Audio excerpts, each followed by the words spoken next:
At times, it can be challenging to have a clear idea as to how well an organization is performing. With so many options that measure or indicate activity, what is a truly useful way to really know the excellence of a product or service? One way to answer that question is a performance measure known as QTOE. No, not QT over OE, but a combination of three variables, Q, T, and OE. Let's take a look at all three. So this is Q, otherwise known as quality. Quality is defined as the degree of excellence. This variable is a descriptive measure, one that helps us know how good something is. Here is T, or throughput. Throughput reflects the capacity of an organization to meet the demand for its services. People commonly track throughput by measuring the volume of people served or units of work completed. Throughput is the reason or purpose of a given operation that can be pretty bland without further description. That is why when quality and throughput are combined, we can better understand the value of services or production. Finally, meet OE, or operating expense. Operating expense is all of the money used to produce the quality throughput. So, QTOE can help us have a clear idea of organizational performance by taking into account the throughput of our system, how good our service or product is in quality, and how efficient we are at producing that value by evaluating the quality throughput in terms of its operating expense. In addition to learning the value produced per dollar invested, we can also evaluate performance in terms of how these variables relate to each other. Let's take a look at an example. This is Jason. Jason owns a ferry that is located at a place with the only access to the local river. There is no bridge. Every day, people are counting on Jason to ferry them safely across the sometimes rough waters. Jason wants to provide the best possible service at the best possible cost, so he takes a few minutes to evaluate his operation. Jason has noticed that there have been more and more people wanting to use his service.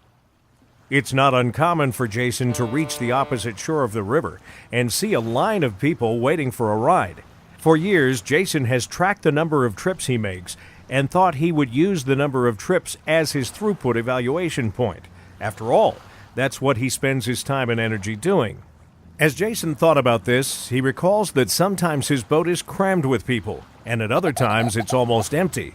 He also remembered that on the last holiday, very few patrons came to his pickup station. Without the patrons, he chose not to ferry across the river. Without people to ferry, there's no point in making the trip.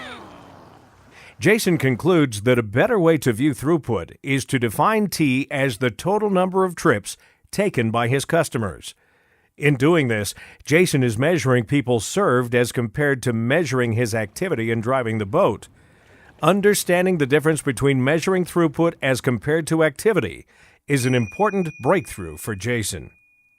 T equals total number of customers transported. Immediately, Jason thinks that the solution to the growing demand for service is to find ways to get more people on the ferry. By so doing, he could prevent additional cost and help as many people as possible. The following day, Jason packs double the amount of patrons onto his boat. He noticed that many people were somewhat agitated by the lack of space on the boat. In fact, it was so tight that a couple of customers fell off the boat and had to finish their trip by swimming. To make matters worse, the additional weight caused the boat to drag, and the trips that day were taking over twice as long. Customers accustomed to the 15-minute ride were late to appointments when it took just over 30 minutes to get across. The increased time for the boat to complete a trip meant long wait times for the patrons. Usually the wait time before entering the ferry was no more than 10 minutes, but this day it was averaging 17 minutes. At the end of the day, Jason had taken more customers across the river with fewer trips, but it seemed like more of his patrons were irritable. Also, the boat needed some repairs after taking on the increased load. Jason returned the next day to a line of patrons who were a bit more agitated than they were the day before. He chatted with a few patrons who told him they missed the timely, more comfortable ride. Jason concludes that there are two dimensions of quality that are important to his patrons: getting to their destination quickly and comfortably. Jason decides to reduce the number of people on the ferry, give it a paint job, and add padded seats. The following day, Jason limits the number of patrons back to his previous limit and shows off his newly painted boat. While many thought that the chartreuse look was appealing and trip time reduced back down to 15 minutes, the lines were still long and customers remained irritated. Jason concludes that he really needs to focus on two aspects of quality as it relates to quick trips and comfort. Q1. A reliability standard of 25 minutes from entering the line to reaching the destination. Q2.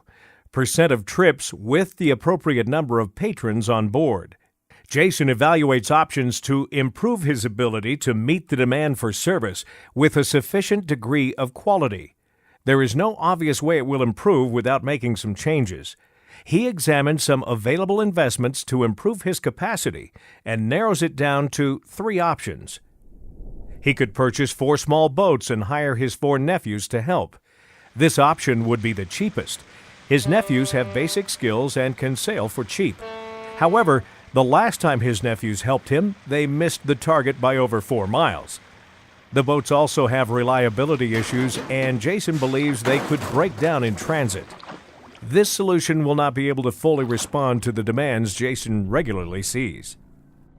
Jason could contract with a local service to expand the deck of his current boat, and he could purchase a new motor. This would improve the fuel efficiency so that the fuel cost per 15-minute trip would be neutral. The deck expansion is moderately expensive. Jason could purchase the Megamus Maximus 13 XXL cruise liner. This boat is over 4 times the size of his current setup and take all customers with room to spare per trip. It also includes a top floor for a live band and dancing and has side-loaded cannons. This would require a loan and probably most of Jason's retirement. Jason spends some time analyzing the average amount of people waiting in line, and he calculates the value of the service by dividing the quality throughput by the operating expense. While doing so, he noticed that he currently transports 3 patrons for $10 of operating expense.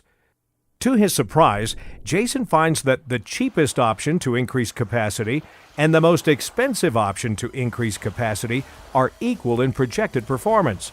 They both would result in transporting 2 patrons for $10 of operating expense.